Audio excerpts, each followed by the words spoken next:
दोस्तों हम insurance sector और बैंकिंग सेक्टर दोनों की जॉब को हम कंपेयर करें तो बैंकिंग सेक्टर की जॉब में वर्क प्रेशर है वो काफ़ी ज़्यादा होता है क्योंकि कस्टमर के साथ डील करना पड़ता है, जिसके कारण वो अत्यधिक कस्टमर होने के कारण वर्क प्रेशर वो काफ़ी ज़्यादा बढ़ जाता है। वहीं इंश्योरेंस सेक्टर के अंदर देखें तो सैलरी और ग्रोथ की बात करें तो बैंकिंग सेक्टर की जितनी ही है और वर्क प्रेशर है वो भी कम होता है। अभी एक इंश्योरेंस कंपनी के द्वारा एक नोटिफिकेशन जारी किया गया है जिसके अंदर कुछ लोगों की जरूरत है, जिसमें आप एग्जाम देकर इंश्योरेंस कंपनी के अंदर जॉब पा सकते हैं और कितने पदों पर वैकेंसी है, क्या एग्जाम पैटर्न रहने वाला है, क्या सैलरी है, सारी चीजें मैं इस वीडियो के अंदर डिटेल से बताने वाला हूं। The new India assurance company limited द्वारा एक ये नोटिफिकेशन जारी किया गया है जिसमें कितने लोगों की जरूरत है जो कि आप यहां पर देख सकते हैं। टोटल 170 पदों पर वैकेंसी आई है, इनको 170 लोगों की जरूरत है। वहीं हम बात करते हैं ग्रेजुएशन कर रखी है वो लोग अप्लाई करना चाहते हैं तो कितने पद उनके लिए हैं, तो उनके लिए 120 पद हैं।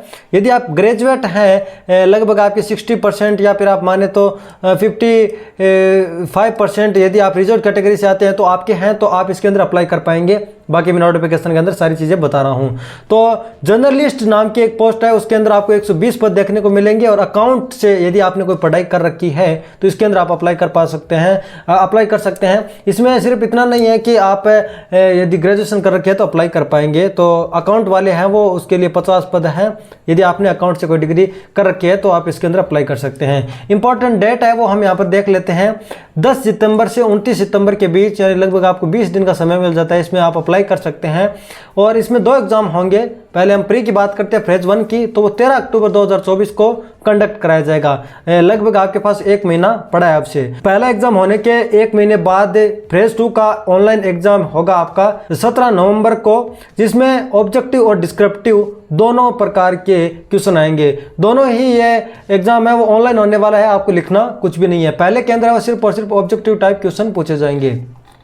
चलिए हम एलिजिबिलिटी की बात करते हैं तो आप एक इंडियन सिटीजन हैं तो आप इसके अंदर अप्लाई कर सकते हैं। इंडियन सिटीजन के लिए ये निकाला गया है वैकेंसी, ठीक है। हम प्रोटन पीरियड की बात करते हैं तो इसके अंदर आपको मिलता है, देख लेते हैं कितना प्रोटन पीरियड है। तो 1 साल का यहाँ पर प्रोटन पीरियड मिला है, ठीक है। तो 1 साल से अधिक का आपको प्रोटन पीरियड नहीं देखने को मिला है। हम गारंटेड बॉन्ड की बात करते हैं तो आजकल बैंकिंग सेक्टर की और इंश्योरेंस सेक्टर की काफ़ी सारी जॉब ऐसी है जिसमें गारंटी बॉन्ड है वो मतलब लिया जाता है। तो इसके अंदर 4 साल की आपको बॉन्ड लिया जाता है आपसे, और इसमें यदि आप 1-2 साल जॉब करके छोड़ देते तो आपको कुछ पैसा पे करना पड़ता है छोड़ने के लिए, तो ठीक है। तो यह गारंटी बॉन्ड के तौर पर आपसे 4 साल का रजिस्ट्रेशन कराया जाता है। और आप बेनिफिट की बात करते हैं तो इसके अंदर बेसिक पे है वो लगभग 51,000 रुपये यानी 50,925 रुपये है, और उसके अंदर यहाँ अलाउंस सब मिलाने के बाद में 88,000 आपका नॉर्मल पे हो जाता है। तो ये एक ऑफिसर लेवल की नौकरी है।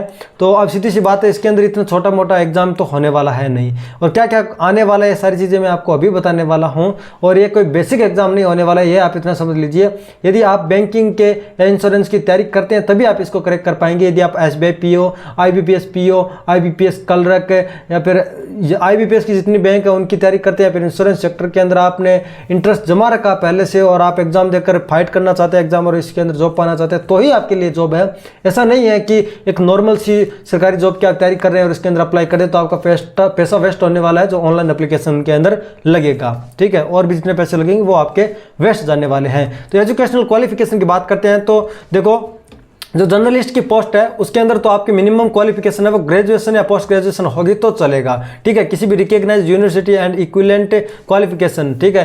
तो रिकॉग्नाइज्ड यूनिवर्सिटी से आपने कोई ग्रेजुएशन कंप्लीट कर रखी है तो आप जर्नलिस्ट की ये पोस्ट है 120 पदों पर, ठीक है, इसके अंदर आप अप्लाई कर सकते हैं। लेकिन जो स्पेशलिस्ट के 50 पद हैं उनके लिए क्या है, उनके लिए आपके पास है वो डिग्री होनी चाहिए। कौन सी डिग्री? उसके लिए आपके पास अकाउंट की डिग्री ही होनी चाहिए। उसके अंदर आप देख सकते हैं चार्टेड अकाउंटेंट आप हो और या फिर कॉस्ट एंड मैनेजमेंट अकाउंटेंट हो। यदि आपको इस तरह की आपके पास डिग्री है जिसमें 60% है, और या फिर आप किसी रिजर्व कैटेगरी यानी SC ST PWBD से आते हैं तो 55% हो गए तो भी चलेगा।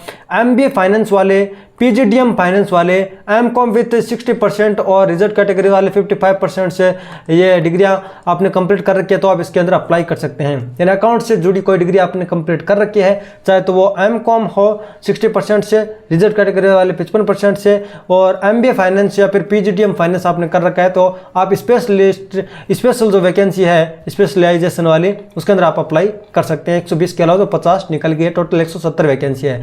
एज की बात करते हैं तो मिनिमम आपकी एज है वो 21 वर्ष होनी चाहिए। ठीक है, एज है वो आपकी 1 नवंबर 2024 से काउंट की जाएगी। उससे पहले आपका जन्मदिन आ जाता है तो आप इसके लिए एलिजिबल हैं। ठीक है, और मैक्सिमम एज है वो 30 साल होनी चाहिए और वो जनरल एज रिलैक्सेशन भी आपको इसके अंदर मिल जाता है। जैसे कि एससी कास्ट और एसटी कास्ट के लिए 5 साल का एज रिलैक्सेशन है और non creamy layer other backward class in OBC के लिए 3 साल का एज रिलैक्सेशन है। और वहीं यहाँ पर डिसेबिलिटी वाले पर्सन यानी PWBD वाले कैंडिडेट के लिए 10 साल का एज रिलैक्सेशन यहाँ पर मिल जाता है। ठीक है, बाकी एक सर्विसमैन को 5 साल का यहाँ पर एज रिलैक्सेशन मिल जाता है। ये चीज़ें आप यहाँ पर देख सकते हैं। बाकी हम नीचे स्क्रॉल करते हैं बाकी रिलैक्सेशन के बारे में और ये सारी चीज़ें आप पढ़ लेना।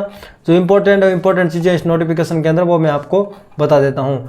यहाँ पर हम सबसे पहले देख लेते हैं कि जर्नलिस्ट की पोस्ट के अंदर कितने पेपर होंगे, क्या क्या है मतलब चीज़ें हैं, ये देख लेते हैं। तो सबसे पहले हमारा प्रीलिम्स एग्जाम होगा यानी फेज 1 का एग्जाम होगा। तो फेज 1 के एग्जाम के अंदर जनरल वाले की बात करते हैं, पहले अकाउंट वाले की बात नहीं करते हैं। तो उसका अंदर 100 नंबर का पेपर आएगा। ये 3 सब्जेक्ट आएंगे, तो English language, reasoning ability, quantitative aptitude आएगा। ठीक है, तो यहाँ पर 30 नंबर का आएगा आपकी इंग्लिश लैंग्वेज। ऑब्जेक्टिव टाइप होगा, इसमें डिस्क्रिप्टिव कुछ नहीं होगा। और ऑब्जेक्टिव टाइप आएंगे रीजनिंग के 35 और ऑब्जेक्टिव टाइप आएंगे क्वांटिटेटिव एप्टीट्यूड के क्वेश्चन। यहाँ पर टोटल है वो आपके 100 क्वेश्चन आते हैं और 100 ही मार्क्स के 100 क्वेश्चन आते हैं, 100 मार्क्स के होते हैं। इनमें यहाँ पर आपको समय मिल जाता है 1 घंटे का, यानी 60 मिनट का आपको समय मिल जाता है। तीनों सब्जेक्ट के लिए 20-20 मिनट का आपको समय मिल जाता है। और इंग्लिश है वो तो इंग्लिश के अंदर आएगी, बाकी वो हिंदी और इंग्लिश दोनों के अंदर आपको ये सब्जेक्ट मिल जाएंगे अदर वाले।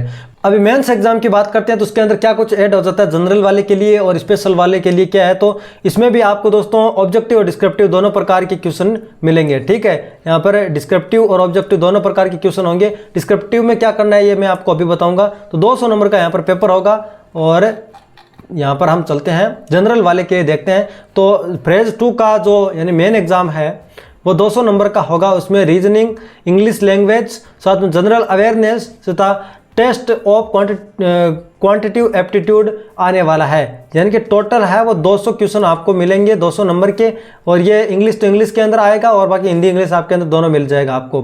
40-40 80 और 120 प्लस 30 150 मिनट का आपको समय मिल जाता है इसके अंदर। 150 मिनट दैट मीन्स कि यहाँ पर 2 घंटा 30 मिनट का आपको समय मिल जाता है मेंस एग्जाम के लिए। अभी स्पेशल वाले की बात करते हैं तो स्पेशलिस्ट वाले जॉब के लिए यदि आप अप्लाई करते हैं तो क्या है मतलब क्या कुछ ऐड होने वाला है। उसके अंदर है कोई अकाउंट का एक सब्जेक्ट है वो आपका ऐड हो जाएगा और आपका 200 नंबर का ही रहने वाला है। डिस्क्रिप्टिव की बात करते हैं तो 30 मिनट का आपको समय दिया जाएगा जिसमें इंग्लिश लैंग्वेज के अंदर आपको टाइप करना पड़ेगा। लेटर आपको टाइप करवा सकते हैं, आपसे ऐसे राइटिंग करवा सकते हैं। ये डिस्क्रिप्टिव के अंदर टाइप करना पड़ेगा। इसमें लिखित परीक्षा कुछ भी नहीं है जिसमें आपको यहाँ पर पेन से लिखना पड़े, ऐसा कुछ भी नहीं है। फिर आपका इंटरव्यू कंडक्ट कराया जाएगा। इस मेन एग्जाम और यहाँ पर इंटरव्यू को 75:25 के साथ किया गया है। यानी कि ये मार्क्स वगैरह की आपकी पढ़ाई के 75% होंगे और 25 है वो यानी 25% है वो आपका इंटरव्यू से हो जाएगा।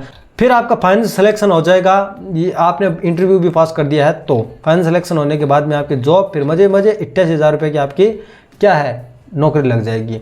बस ये जितना सुनने में इतना आसान लग रहा है इतना आसान है नहीं दोस्तों, इसमें आपको तैयारी अच्छे से करनी है। ठीक है, एक चीज़ यहाँ पर इंपॉर्टेंट है वो देख लेते हैं कि SC ST PWD कैटेगरी के लिए 100 रुपये की ऑनलाइन फीस है। इसमें एग्ज़ाम है यहाँ पर फॉर्म है वो ऑनलाइन ही भरना है। इसमें ऑफलाइन कहीं पर भी फीस जमा नहीं करनी है, कहीं ऑफलाइन फॉर्म नहीं भरना है। और यहाँ पर अदर कैटेगरी से आते हैं, यदि आप जनरल OBC से आते हैं तो 850 रुपये की फीस आप पर लगने वाली है। GST यानी कि 850 रुपये आपके लगने वाले हैं।